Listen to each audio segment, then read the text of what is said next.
Bismillahirrahmanirrahim. Assalamualaikum warahmatullahi wabarakatuh. Alhamdulillah. Hamdan katsiran tayyiban mubarakan fih kama yuhibbu rabbuna wa yarda. Alhamdulillah alladzi bi ni'matihi tatimmus shalihat. Asyhadu an la ilaha illallah wahdahu la syarika lah wa asyhadu anna Muhammadan abduhu wa rasuluh. Allahumma shalli wa sallim barik wa ala alihi wa ashabihi wa man tabi'ahu bi ihsanin ila yaumiddin. Allahumma ati nufusana taqwaha wa zakkiha anta khairu man zakkaha anta waliyuha wa maulaha.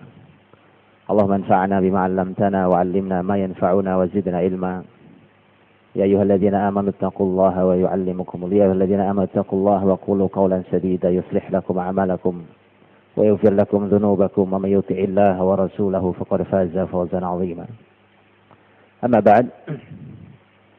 Saudara-saudariku, Bapak Ibu, para dai, para guru agama, alhamdulillah kita bersaudara karena Allah Subhanahu wa taala. Kali pertama saya merasa mendapatkan kehormatan dari saudara-saudariku sekalian atas silaturahim saya pertama di Kabupaten Kepulauan Meranti ini. Hari ini kita akan membahas tentang satu dunia pendidikan, dan hari ini saya ingin kembalikan dulu bagaimana, ingin saya berikan gambaran tentang pendidikan Islam itu seperti apa sesungguhnya, dan saya ingin mengajak Bapak Ibu nanti untuk keluar dari zaman ini, Pak. Untuk keluar dari zaman ini.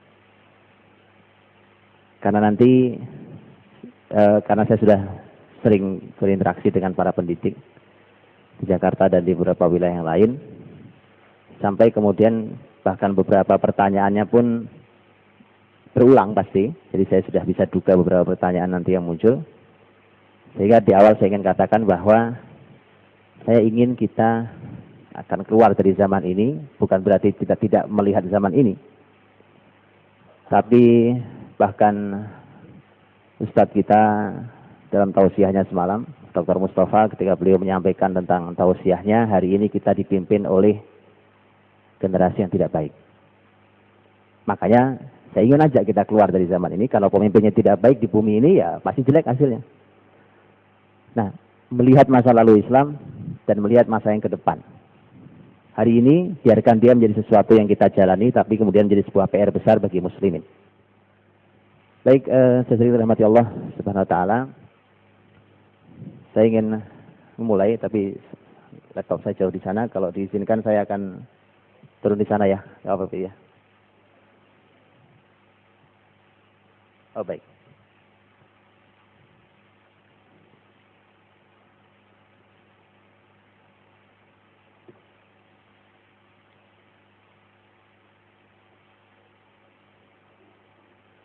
Masalah ya? Baik. Karena saya nggak duduk terus ini, Pak.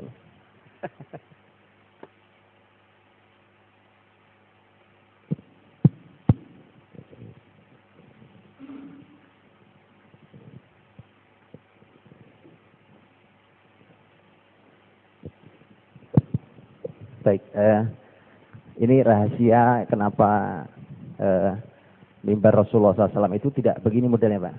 Gitu saja. Yang benar itu mimbar memang depannya kosong, Pak. Lihat mimbar Rasulullah SAW di Madinah kan, memang lebih komunikatif begitu. Baik, insyaallah wabillahi rahmati Allah Subhanahu wa taala.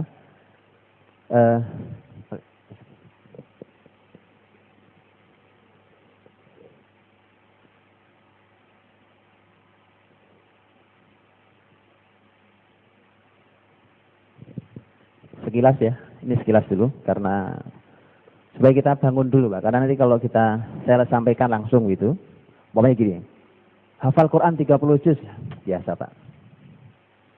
Kita ingin lihat dulu kalau seorang dokter ingin mengobati pasien, Pak, supaya pasien sadar bahwa dia perlu sembuh, itu kasih tahu sakitnya, Pak.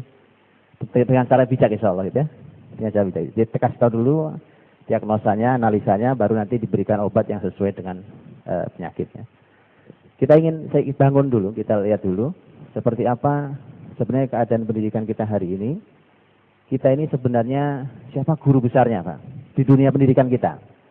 Sekali lagi saya tidak menyebut itu mau sekolah negeri, mau sekolah agama, di bawah Kemendiknas, di bawah Kementerian Agama, di bawah, saya tidak sebut itu siapapun, bahkan yang dilabeli Islamic School atau International Islamic School, bukan itu.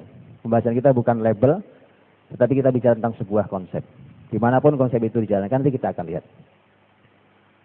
Jadi siapa sebenarnya guru besar pendidikan kita hari ini, Pak? Kita melihat, Pak. Nanti konsep-konsepnya kita akan, kalau Bapak Ibu guru dan para pendidik nanti kita akan bisa koreksi gitu. Ini konsepnya Islami atau enggak sebenarnya? Jujur saja, kalau tidak Islami ya sudah. Kenapa sih kita pegangin sesuatu yang tidak Islami gitu ya? Baik. Ini saya tidak bahas biografinya, biarkan dia begitu saja. Saya nggak bahas biografinya. Perlu diketahui nama-nama mereka ini nanti dimunculkan di semua lembaga, di sebuah kampus-kampus pendidikan. Pokoknya kalau ada universitas yang fokus di jurusan pendidikan, nama-namanya akan dilewati semua, Pak. Dilewati semua. Setelah itu konsepnya akan diajarkan dengan semua turunan konsepnya. Saya kasih contoh, pokoknya ini sekilas saja, cepat saja. Ini Pavlov itu adalah orang yang di dunia psikologi banyak disebut-sebut dunia pendidikan. Izinkan di awal saya menyampaikan ini, saya sekedar menyampaikan. Ada satu kaset ceramahnya Syekh Muhammad Qutub. Syekh Muhammad Qutub itu ahli pendidikan Islam. Beliau menyampaikan satu kalimat yang mengejutkan. Saya mendengarkan juga mengejutkan, tapi itu beliau buktikan dan beliau banyak sekali karya pendidikannya. Beliau mengatakan, ilmu yang paling besar dimasuki oleh konsep Yahudi ada dua ilmu. Satu ilmu pendidikan, dua ilmu psikologi. Jadi ini dua ilmu yang banyak dimasuki oleh konsep Yahudi. Ini kalimat Syekh Muhammad Qutub. Nah, ternyata nanti kita akan lihat. Itu kalimat kan harus dibuktikan. Ini Pavlov ini punya konsep penelitiannya terhadap anjing, Bang. Ini konsep besar disebut sebagai konsep stimulus. Stimulus itu ya gitu. Jadi kalau dia penelitiannya pada anjing. Itu anjing, binatang najis ini ketika dia di kandang begitu dikasih lampu merah, lampu itu. Kalau lampunya nyala, anjing itu keluar gitu, dikasih makan gitu. Terus begitu, asal lampu nyala ada makanan, anjing keluar makan. Terus begitu, suatu saat lampu nyala, makanannya nggak ada. Dia tetap keluar dengan tetap air liur yang juga banyak dan siap makan. Kemudian muncullah konsep-konsep stimulus. Begitulah juga dalam mendidik anak-anak segala macam, didik generasi ini dengan konsep stimulus. Jadi pokoknya didorong gitu ya, di-trigger dan segala macam istilah-istilah ini. Untuk supaya dia mau berjalan sendiri, didorong dengan cara itu. Saya cuma catatan begini, Pak. Ini catatan saja. Kenapa ya gitu? Kita ini mau itu diajak untuk mendidik generasi disamakan dengan anjing, Pak. Ini anak kita bukan anjing, Pak. Betul ya? Subhanallah, jauh ini generasi mulia sekali. Kenapa mereka meneliti pakai binatang dalam dunia pendidikan? Karena tidak ada acuan, Pak. Tidak ada acuan. Kalau tidak ada acuan, apa aja diteliti buat manusia gitu ya. Akhirnya kemudian bayangkan, itulah ketika Quran mengingatkan berkali-kali dalam sekian ayat tentang bahwa manusia tidak boleh sama dengan binatang dan segala macam. Ketika Allah mengingatkan tentang ulaika kal an'am bal hum adhal dan seterusnya, merupakan satu konsep bahwa manusia nggak boleh samakan dengan binatang, Pak. Dalam hal pendidikan ini, bahwa mereka punya hati, punya mata, punya telinga yang harus berbeda dengan binatang.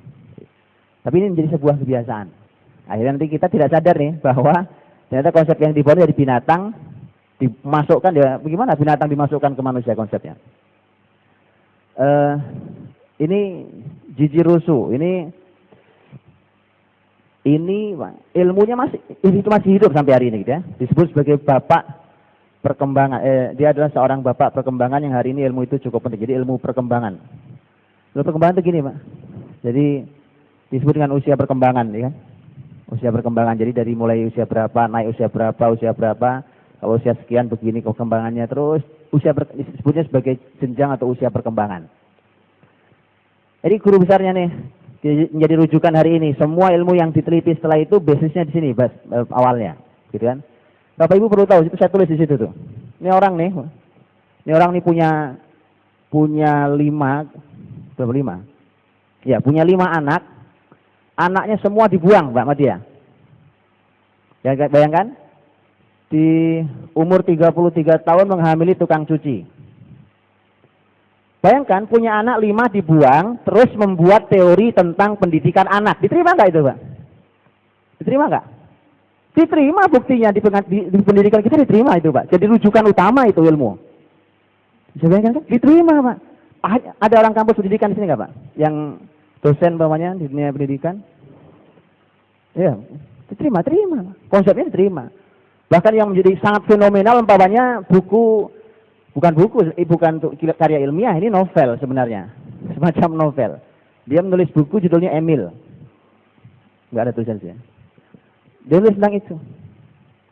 Nah, kemudian muncullah berikutnya konsep ini menginspirasi banyak pakar, ada Montessori, ada Piaget dan seterusnya, ya kan? Nama-nama itu masih akrab di telinga kita sampai hari ini kan? Iya. Bayangkan, Muslimkah? Apa landasannya? Siapa yang membuat? Sudah nggak masuk.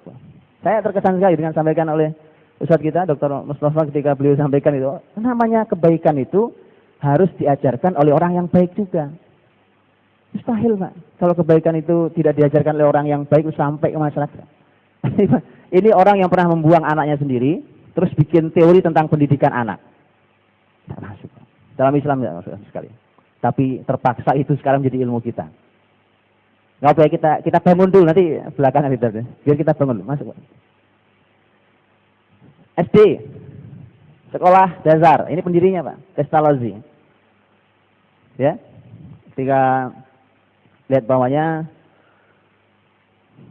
dia buat penelitian segala macam, kemudian tempat ini ya mengembangkan idenya, integrasi dari kehidupan rumah, vokasional, pendidikan untuk membaca, menulis. Terus Pestalozzi itu orang yang tidak suka dengan hafalan.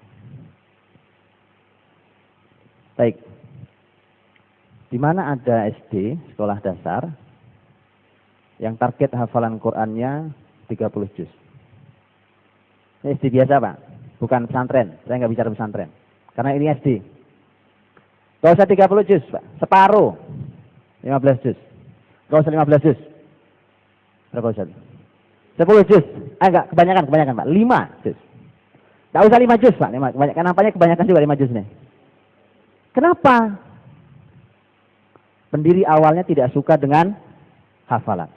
Ini bukan Muslim, Pak. Bukan Muslim. Tidak ada anjuran untuk menghafal Injil. Kalau Quran jelas. Quran itu nanti kita akan lihat detail angkanya, datanya segala macam dalam sejarah Islam. Dari situlah kemudian kita mulai segalanya. Yang selama ini cuma jadi jargon kita gitu, bahwa Quran, pedoman hidup itu jargon, Pak. Ya, jadi semboyan-semboyan yang belum dibuktikan. Kenapa? Pendiri awalnya nggak suka hafalan. Hari ini saya selalu ceritakan ini karena saya cukup terkejut, Pak. Suatu saat saya kumpul dengan satu sekolah besar pendidikan. Jadi ini pendidikan Islam. Karena saya bicarakan Islam karena ditulis di situ Islam. Yayasan Pendidikan Islam. Dari TK, SD, SMP. Waktu saya datang sudah ada SMP Islam ya. Diskusilah saya khusus dengan guru dan yayasan sekolah itu, karena mereka ingin mendapatkan berbagai macam hal tentang pendidikan Islam. Ini jauh-jauh waktu itu saya ke Jawa Timur, kemudian